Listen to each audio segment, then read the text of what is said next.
40 something. So we passed that bill with very few dissenting votes. And we did it because we were willing to compromise, we were willing to listen to one another, and we trusted one another. All of those things are lost arts in Washington.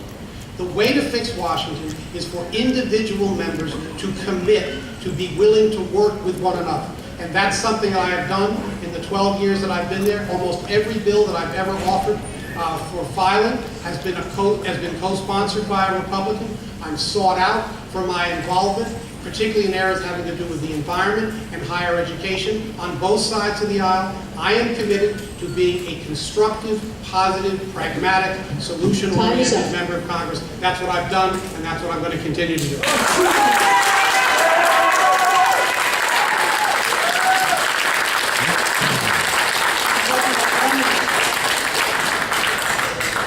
You can't really answer that question and entirely blame Republicans and then brag about how it's everyone's fault. I was just trying to understand. So there are almost 400 bills on Harry Reid's desk right now that passed the House that he won't even bring up to the floor for a vote.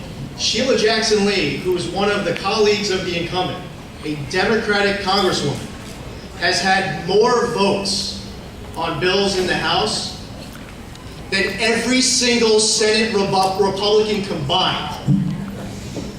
You can blame both parties, Republicans and Democrats. I'm not going to stand up here and say it's all the Democrats' fault. It's both parties' fault. They need to get their act together. People are frustrated. Folks who are here, they're not here because of some association one way or the other, and some group that's in the community. They're here because they care about their country. They care that Washington is not functioning.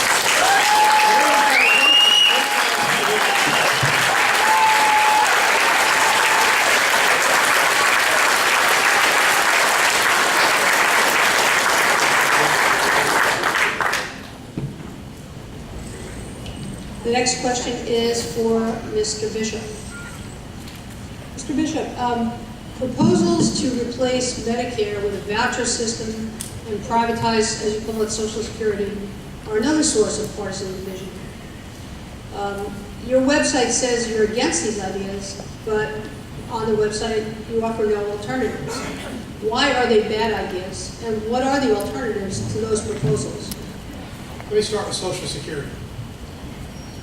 The proposal to privatize Social Security, which despite what my opponent says, he endorsed in 2008 and endorsed just as recently as last Wednesday when we were in our Newsday endorsement interview, is a bad idea. And let me tell you why. Social Security is a program that is funded by the generation that's working. The generation that's working provides the funding for the benefits of the generation that's retired. If the generation that's working says, you know what, we're not going to do that anymore, we're going to take our withholding and we're going to put it in a private account for us. How do you pay the benefits of the generation that's working? That's the way the system was set up 70 years ago, 80 years ago, and that's the way it works. It is not a Ponzi scheme. We need to fix Social Security, but we need to be guided by two principles. One is that whatever we do should not increase our deficit, and the other is that we should not increase our debt. Now, if people pull their money out of the trust fund and put it into private accounts, that will increase our debt, because the only way we can cover the current Social Security obligations, if people aren't paying into the system, is by borrowing the money to pay it, and that will also increase our deficit because we'll have to service that debt. Those are just the facts. So privatizing Social Security simply will not work.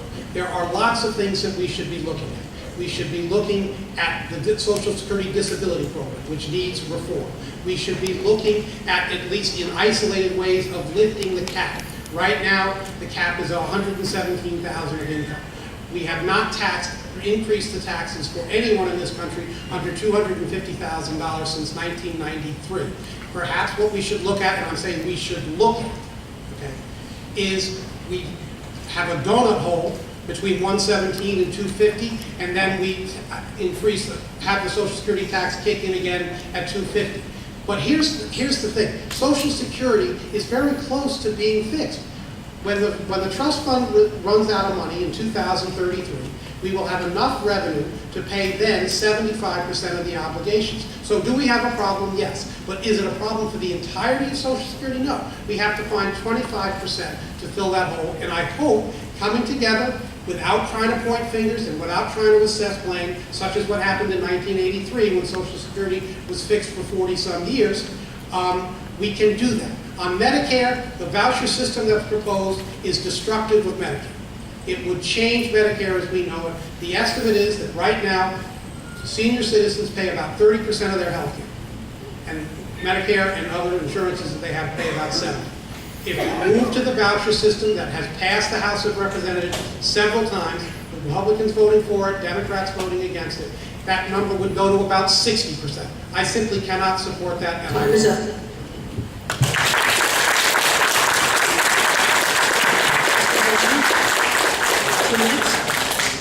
So first off, I'll start with my message to all the seniors who are here who were just now misled in person. I do not support privatizing your Social Security in any way, shape, or form. And that's not, when we were at the Newsday endorsement, we weren't talking about privatizing Social Security for seniors. We're asking, what do we do about future generations? What do we do about someone who's in their teens right now or their 20s? I don't know what the perfect solution is, but we were having what I thought was a productive conversation there as far as different options.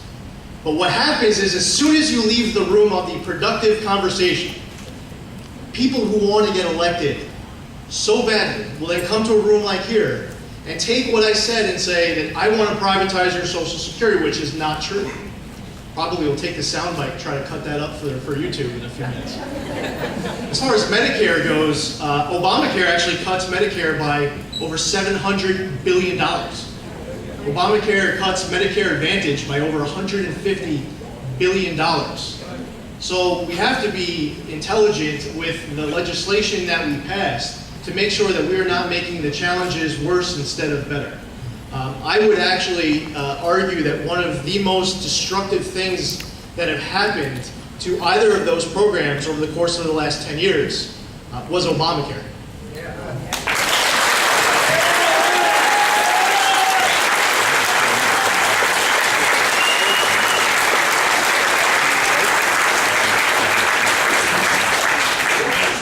Couple things real quickly. No one, underline no one, is talking about privatizing Social Security for seniors. The discussion is what do you do with people who are Lee's age?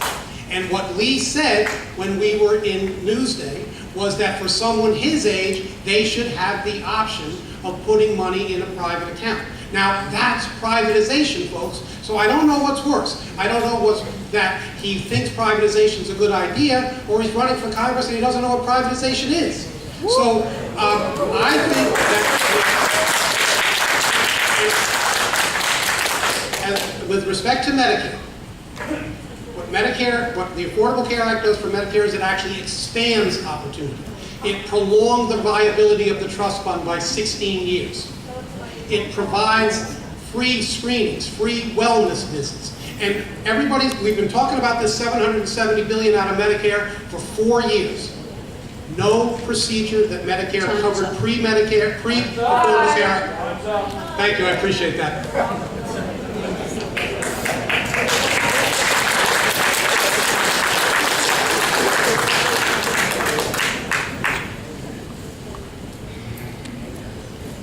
Okay, I have 2 more questions. Even though we hit 8 o'clock, are you game? Okay. Next one is from Mr. Zeldin.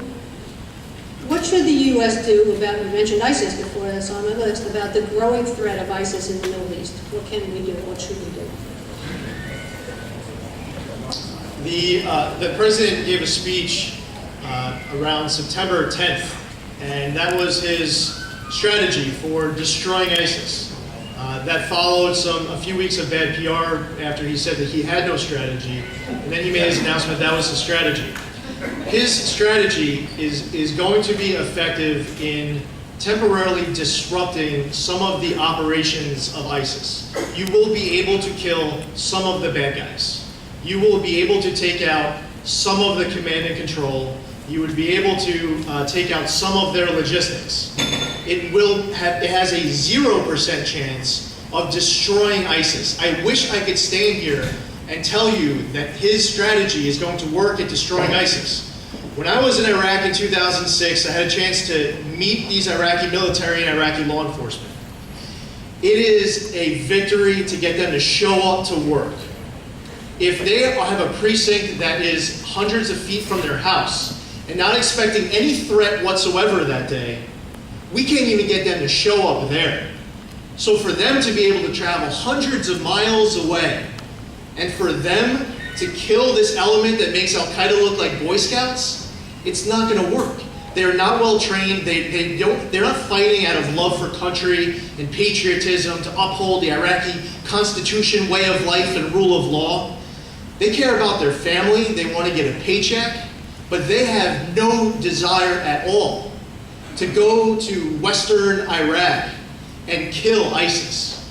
In Syria, it concerns me that we're going to spend 6 months, a year, or 2 years trying to train a small element whose fight isn't even with ISIS. And then once they go through their basic training, that all of a sudden these special forces Syrian rebels all of a sudden are going to be killing ISIS. The question was, what should we do? Well, for one, the president should appoint a general to be in charge on the ground. Someone like a David Petraeus, who was put in charge at the end of 2006, 2007. They were given the flexibility and resources to implement their vision to be able to turn the tide. The president in his speech said, this is going to be different than past wars in Iraq and Afghanistan because there will be no troops on the ground. In the same speech, a paragraph later, he says, tonight I'm announcing I'm sending 495 additional troops to Iraq. So those are boots on the ground. Now, I would like to know who they are, what their job is, who is in charge. But with all due respect, Commander-in-Chief Obama is not General Obama. And he needs to put someone in charge of the effort on the ground who knows these people, who have deployed several times, who could send a recommendation up to the Joint Chiefs and the Pentagon, who can make a recommendation to the President, Mr. Zeldin. and that the President can change the strategy.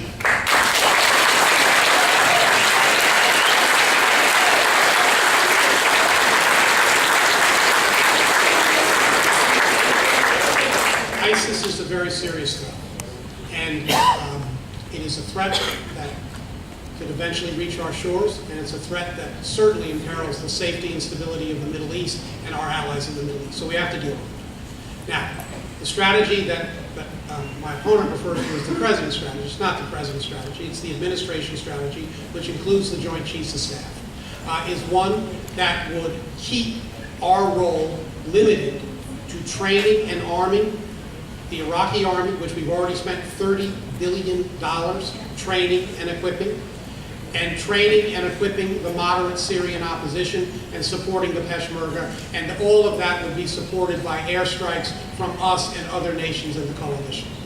I think we need to give that strategy an opportunity to work, and I'll tell you why.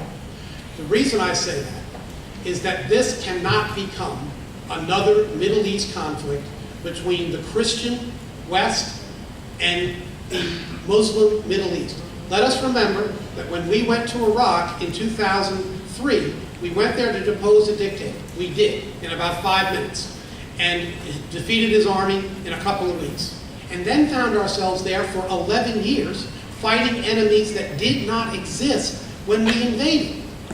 There was no ISIS, there was no Al-Qaeda in the Arabian Peninsula, there were no Sunni militias, there were no, or Sunni insurgency, there were no Shia death squads and Shia militias. So what's to say that we defeat ISIS and all of a sudden there's another group not coming up?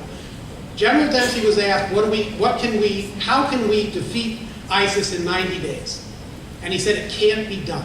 He said it can't be done militarily. Those are just the facts. It has to come from the governments of the Middle East, and it has to come from Sunnis being made to feel a part of the governments of the Middle East as opposed to disenfranchised and repressed. Time is up.